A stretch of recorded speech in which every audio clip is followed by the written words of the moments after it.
The purpose of this demo is to show how to add AWS and Azure credentials and how to run cloud-based discoveries for both environments.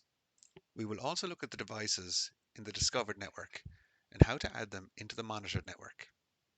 To add a new credential, select Settings, Libraries, and Credentials.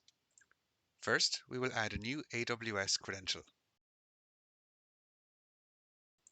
We should give the credential a name, an access key ID, and a secret access key. We can then click Save, and we should see the credential added to our library. Next, we will add an Azure credential. We should give it a name, a tenant ID, a client ID, and a key. The enrollment number and API access key are optional fields. Click Save, and we should see the credential added to our library. Now that we have added our AWS credential, we can run a discovery against our AWS-based devices. To start a new discovery, select Discover and New Scan. We can untick the first checkbox as we will not be running a scan against an IP address. We can also untick Gateway IP and Local Subnet as these options are not applicable to our scan. We must check the AWS Devices option and then select the region. In this example, we are going to select Include All Regions. In a later video, we will show how to add specific regions in here if some expected entries are missing. Under the Expand options, we want to uncheck Virtual, Wireless, and Storage options, as these are not applicable to our scan. We will not change anything in the limit options. For credentials, the only credential we want to use will be the AWS credential previously set up. We will not change anything in options, nor will we set a schedule. And we can now run our scan.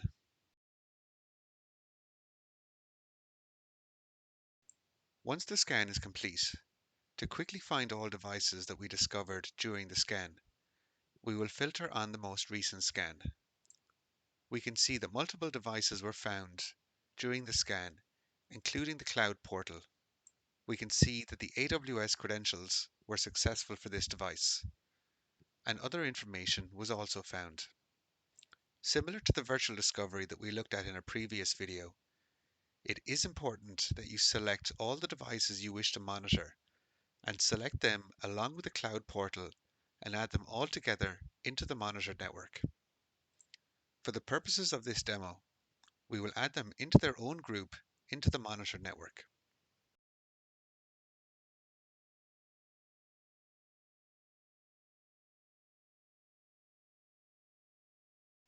Once the devices have been added to the monitored network, we can check them out in both the list and map views.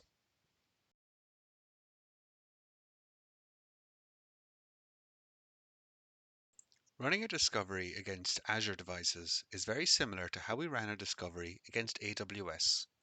From a new scan, we untick the first option as we are not using an IP address. We will also uncheck Gateway IP and Local Subnet. We will then select Azure Devices. Under Expand, uncheck Virtual, Wireless, and Storage options, and we will not change anything under Limit. Under Credentials, we will select only the Azure credential previously set up. We will not change anything under Options or set a schedule. And we can then run our scan. Once the scan is complete, we will filter on the most recent scan to find the devices that were discovered during the scan. We can see that the Azure Cloud Portal was discovered and that the Azure credentials were successfully applied. Again, we add the devices we want to monitor by selecting the Cloud Portal along with the relevant devices and add them into the monitored network altogether.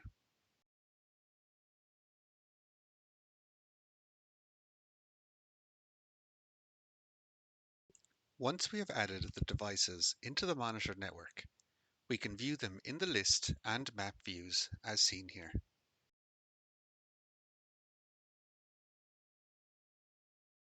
Now that we have added AWS devices into our monitored network, by selecting the AWS Cloud Portal device, we can see additional information on the device card.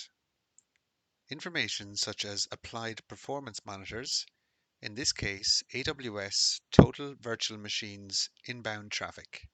If we click into device properties, we can see additional information across the top of the page, including display name, brand, role, etc. We can see that there are 3 monitors applied by default, 1 active monitor and 2 performance monitors. We can also look at some of the VMs tied to the cloud portal to see what information and monitors have been picked up by default. Thank you for taking the time to listen to this training.